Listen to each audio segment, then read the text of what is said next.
Hey everybody, welcome to another episode of Cinema A to B. Today, Ben and I are going to talk about something that I brought up to him that I kind of forced him to watch, so I'm very interested in it. It's the 2023 Matt Brown film, Freud's Last Session. And I bring this up, Ben, because this is not the typical kind of movie that we would talk about in most cases. And had we not had a podcast, I may not have even mentioned it to you. I mean, maybe in passing, but not have kind of pushed you to talk about it. And the reason being is this movie is very much was a book and then a play and then became a movie. And so it kind of did this interesting thing. And it definitely, in my sense, there is a lot going on in the acting portions of it. But I'm curious to kind of see your thoughts and feelings on it, because I like it, I think, from a different level than what most people watching this would feel. So I'm very curious, your thoughts, your feelings, how you as a non-actor, and by that I mean not like someone who hasn't acted, but like, you know, that's right. Not your forte. You're more behind the scenes.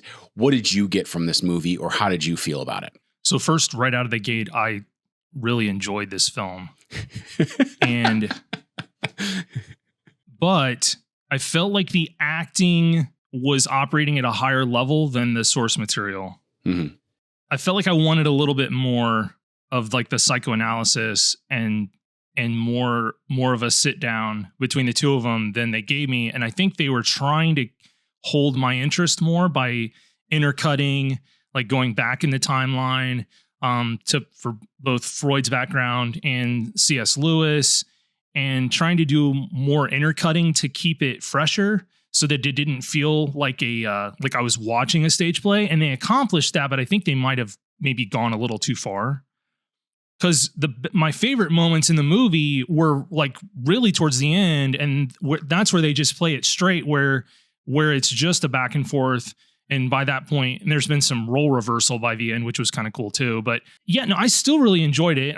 I've got it open on IMDb here. It's at a 6.1, and I'm just like, I'd give it a solid 7 out of 10. Absolutely. I know we're not we dance around this issue all the time. We're not a movie review. That's not really what this is. This is me and you conversing on cinema. But I appreciated it. I was like glad I watched it. That's good. How neither of these guys got any sort of other nominations for acting. And I'm not talking about necessarily Academy Awards, but I'm talking like maybe BAFTAs or something else. I think is kind of a shame. Frankly, this is like the second thing I've seen Matthew Goode in that he was completely like ignored via nomination. And yeah. I'm not a big awards guy, right? Like I think awards are kind of just self-gratifying for the industries that hand them out. But I still use them as like an acknowledgement of, in this case, really fine acting. And Anthony Hopkins got this kind of throwaway nomination for this. I think it's adults or movies for adults, some sort of award. They gave him a nom. That was it. That was all the nomination that this thing got. And the acting's tremendous. Yeah. And before I hand it over to you, my mind's kind of blown because Anthony Hopkins has gotten to play both these guys now. Yes, he has. So he played Freud, and then he played C.S. Lewis in, was it Shadowlands? Mm-hmm. Shadowlands. Masterful in both roles. But yeah, and the acting is like really why you watch this. And the substance is there with the conversation. I mean, this is kind of the conversation of like Western civilization, right? Mm-hmm. Does God exist or not? And they handle it well, but I kind of was left wanting more, and maybe that was on purpose. I don't know. So I thought this was going to be a deeper conversation between the two of us, because I got to see this with Lauren, my buddy Colin, and we actually got to see this in the theater. We had driven down to Richmond to see it, and I walked out just blown away by the acting and how engaged I was with how little actually happens. I mean, this movie is just about dialogue, and I'm completely with you on the extra stuff. Like I can get behind some of the backdrop and the background work of flashbacks for Lewis and for Freud. The daughter stuff, like I felt that was detracting from the overall story. Like it was fine. I didn't hate it, but I also was like, much like you, I would really rather watch these two guys sit in a room and go at it.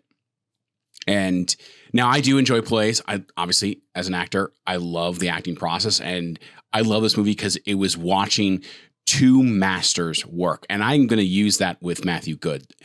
I've seen him now in enough stuff and how he can change and how he holds his own with Anthony Hopkins. I did not feel it was like Anthony Hopkins was at this level and Matthew Goode was at this level or low, that was a little bit lower or whatever.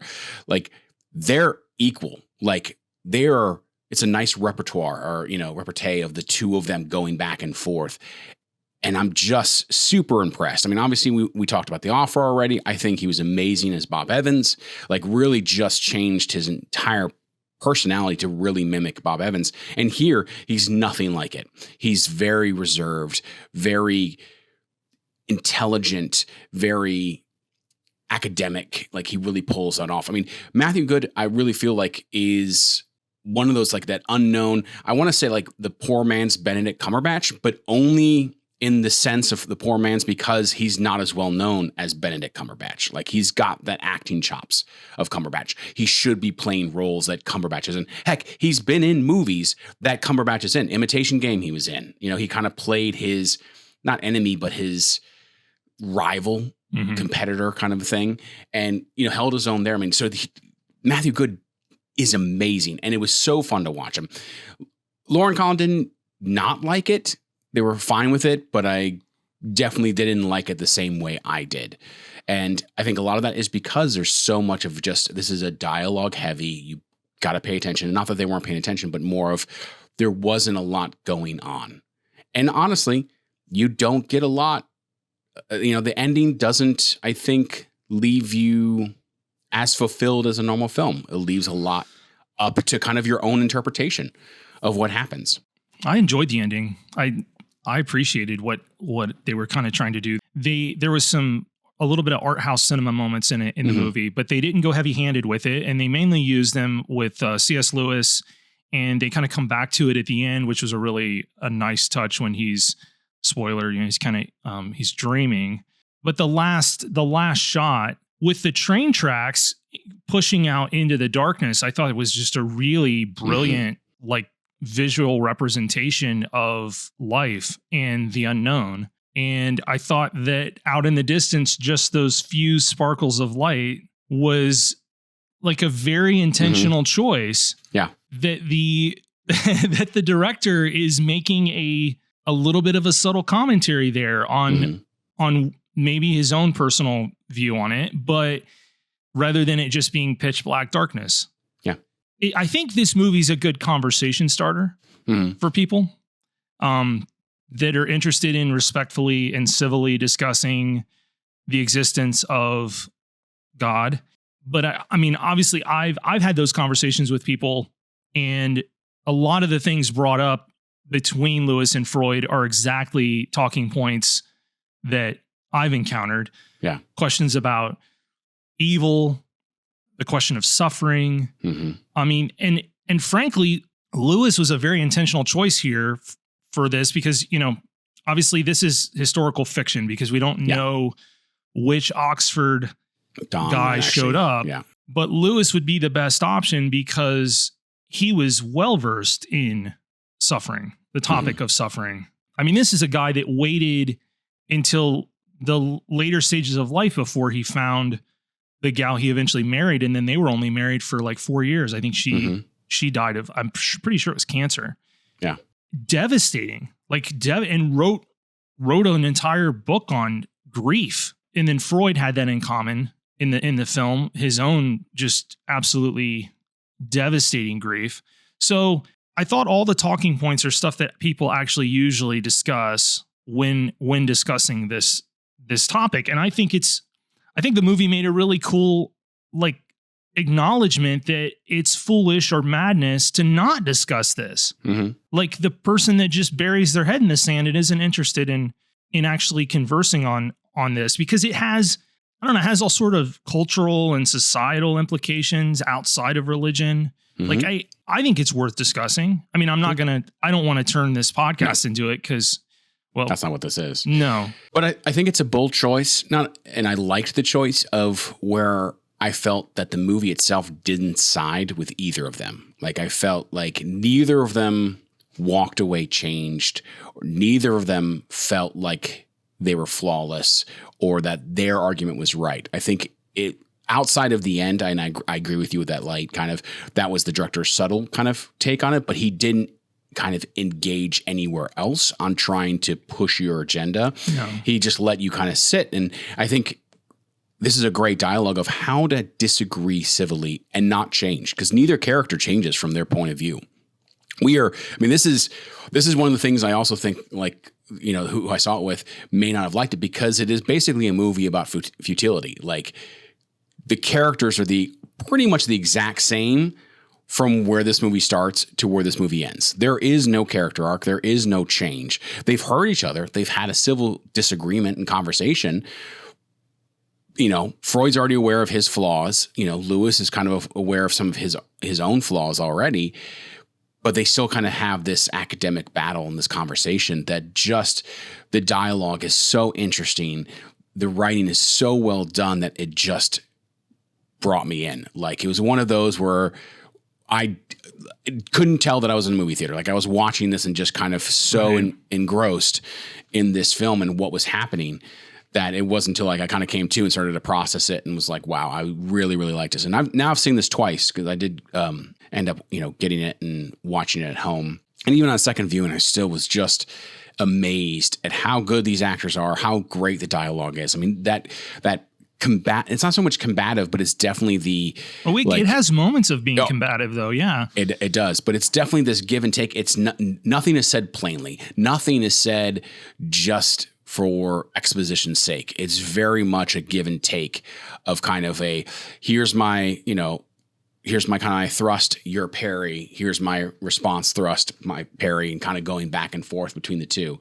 And I do like that they show both men as flawed as well. Like, they both have different flaws, but they both have their flaws. And it's not even just flaws. They both have there's conflicting nature to both of them. Mm-hmm.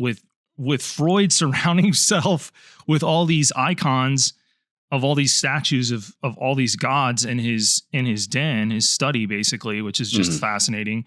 And then you have Lewis with a very questionable relationship that he's in with this former war buddy's mother. Mm-hmm. Yeah. They both are kind of forced to acknowledge there's some nuance here, that we're not each completely 100% in line with the worldview we're defending. Like, we're flawed, we're broken. And I think you're right. There isn't much of a character arc. If there is one, it would be empathy.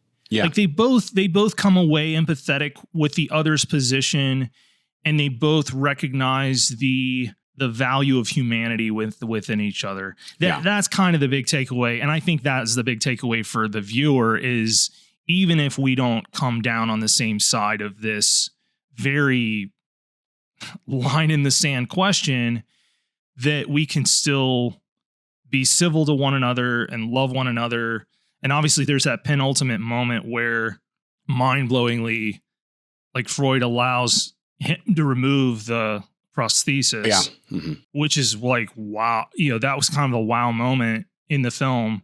I mean, just conversing with you, and I've seen it super recently, I think this is one that's going to stay with me for a while. I think it isn't just the questions it raises. I think it's the performances, and man, the fire that they just bring out in each other, both the characters and the performance. Mm-hmm.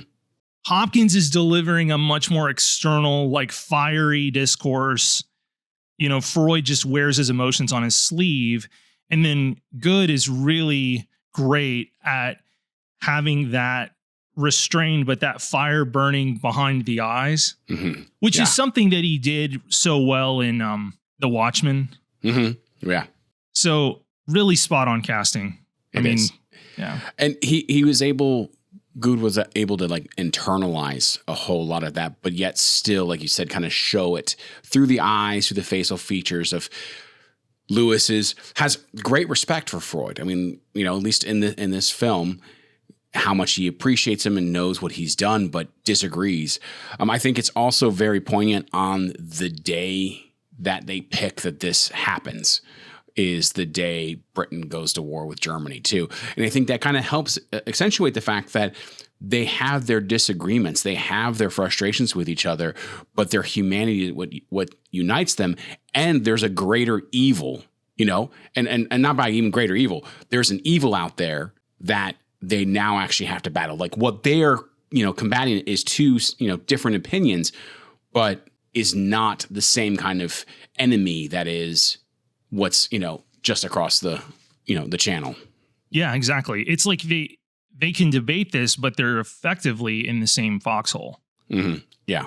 I mean, categorically, like the situation Britain's in 1939, they're in it together. And obviously the scene, I love that scene where they're going into that shelter, and Lewis is starting to suffer some serious PTSD from the First World War, and Freud's able to work him through it basically. It was really, really cool scene.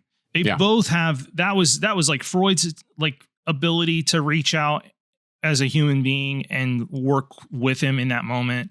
Although he does kind of come back later and like verbally thrash him briefly when he calls him a coward, but then he's like, but we're all cowards. So, and then, Goode is able to kind of return the favor with when he's really in unbearable pain. Mm-hmm. Yeah. Hopkins has got a body of work that's just like 10 times the size of Goode. And so it's not a mistake to view him as a better actor just from the body of work. But in this film, I agree with you. Matthew's like holding his own and countering properly. And they're good. They're good together. They're really good together. Yeah. I'm excited to see what Matthew does, what he goes on to do, to see if he starts getting some bigger roles or more important stuff.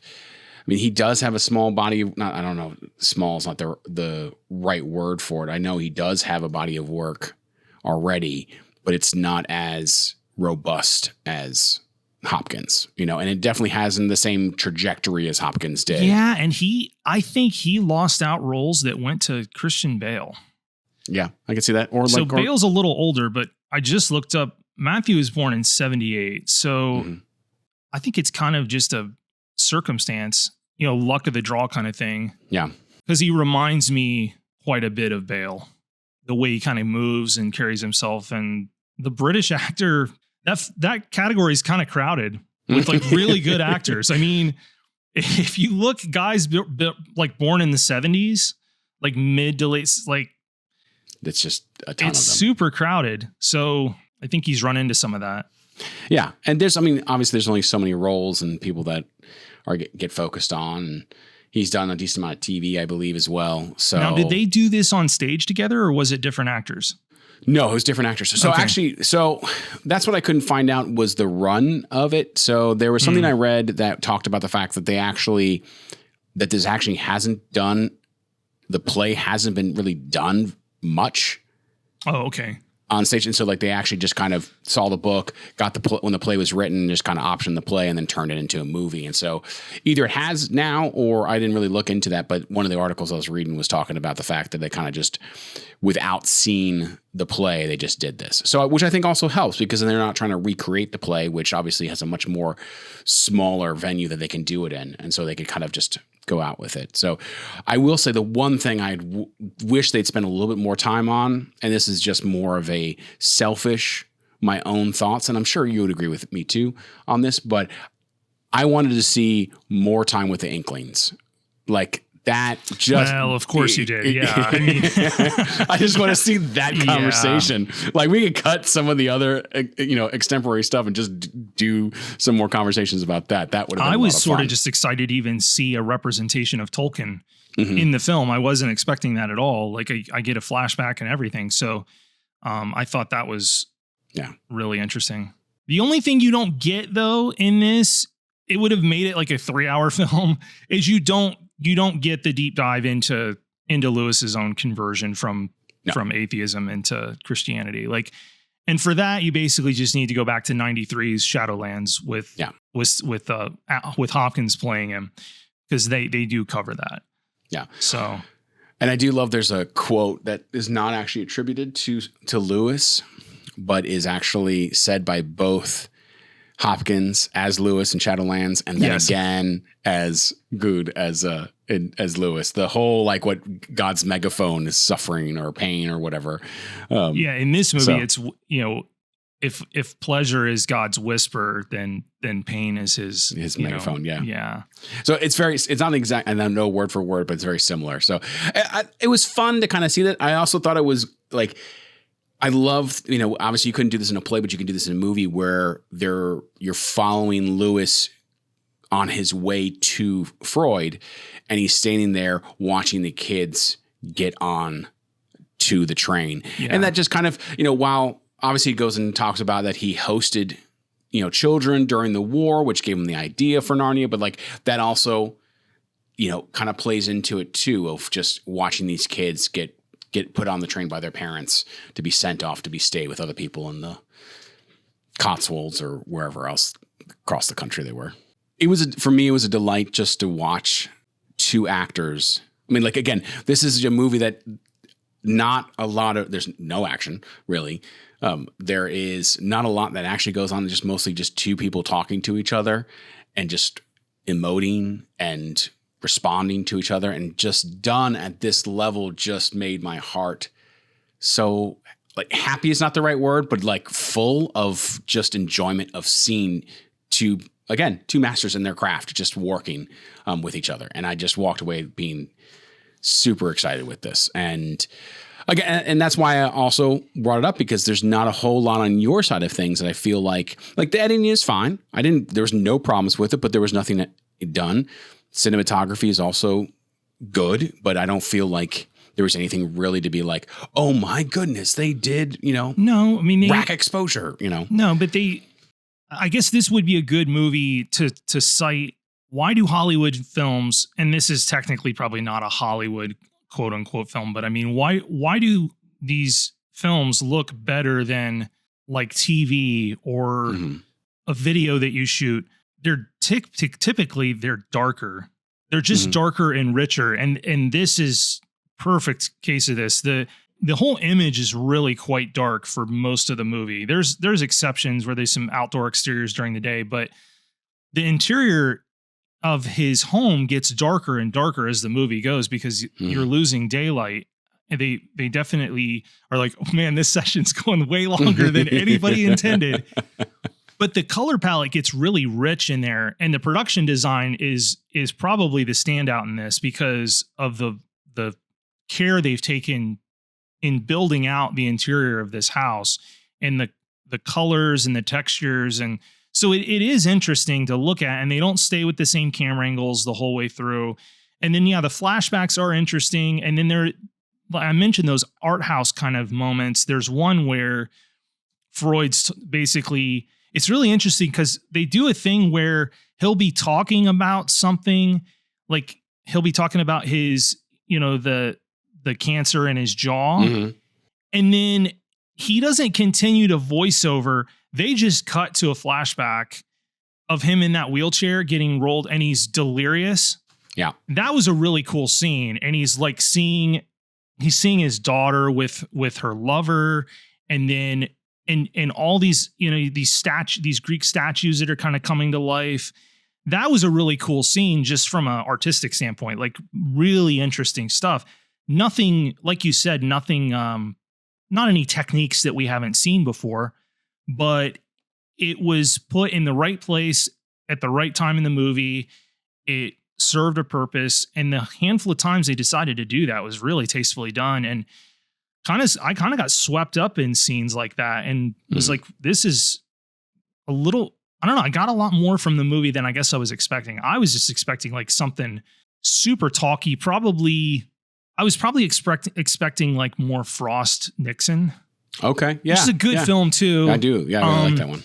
Yeah. Excellent film. But that's much more like just stays in the same place. Like it doesn't move around very much. This is actually a little more frenetic movie, believe it or not, than Frost Nixon with the flashbacks and stuff.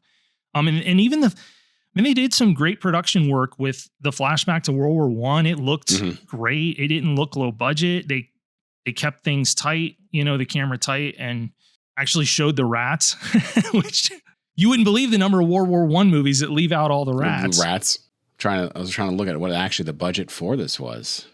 Worldwide box office theatrical performance was $2.3 million. Well, yeah, you're right. There is no budget, so I don't know. Now, granted, it didn't actually open to that many theaters, and we had, like I said, we had to drive to Richmond to see this. Yeah, I'm surprised you even saw it in a theater. Yeah, I can't even tell you what camera this was shot on because the tech specs are left blank. Well, and it's not even on. You can't buy it on Blu-ray, so really? It's only available in DVD. I know because I was very upset that I had to get it on DVD. Well, that tells you the budget might be $1 million then. Yeah, pretty low. Maybe just $1 million. So million. it doubled its budget. Hey, great. There we go. You heard it from Cinema A to B. I don't know. This definitely, like you said, art house is maybe not the right word for it, but this is more of a passion project or something to stretch your own talents as opposed to a moneymaker. This is something that's done out of love or done for a purpose as opposed to the money aspect. Yeah, so enjoyable. Yeah, but going back, World War I, that whole scene really got you into it and really made you understand Lewis's kind of feelings of that PTSD of like where he's coming from, of why that's affecting him so much. Well, and I'd forgotten that he fought. Mm-hmm. I remembered that Tolkien had gone to war, but and Tolkien, I think, was 6 years older. It's kind of wild that both of these guys survived World War I. I mean, think of all the literature that just ceases to be if even one of them doesn't make it through the First World War. It's pretty wild. Well, and not even that. I mean, just look at all the people who have done derivative stuff based off of their work as well. Yeah. I mean, Dungeons and Dragons itself is based a lot off of Tolkien stuff. So like you take Tolkien out and you lose all that. Lewis, there's so much more, allegory stuff, writings, both, religious and non-religious, that actually are affected by what he's done. And that's just, two writing titans that would have, that pulled a lot from their experiences, both in the, in the war and then outside of it. Well, I don't really have any closing thoughts on this. If somebody can find it and they're intrigued following this conversation, then obviously, like we usually say, like definitely recommend sitting down. This is one I'm going to try to see where it's streaming and see it. My dad would really enjoy. It's actually on Netflix and in HD. It is Netflix. It's an HD on Netflix. Cool. So yeah, so it's definitely worth a watch if you can. So don't buy the DVD if you want it to own it. Yeah, that tells me the budget was really low if they only did a DVD press on it. Yeah. But yeah, it was a lot of fun. It was enjoyable. Some people have found it not super interesting or not worth it, but it's got a low point. But Cinema A to B says, no, we disagree. Watch it. Yeah, don't keep your head in the sand. This stuff's worth discussing. So thank you all so much for giving us a listen. These episodes come out every Monday, wherever you get your podcasts or on YouTube. Find us there. Thank you so much. Give us a subscribe. If you have a recommendation or want us to talk about something, go ahead, comment on our YouTube video or send us an email at cinematob@gmail.com. We'd love to talk about movies and we'd love to hear your thoughts on what we've discussed. Thanks, everybody.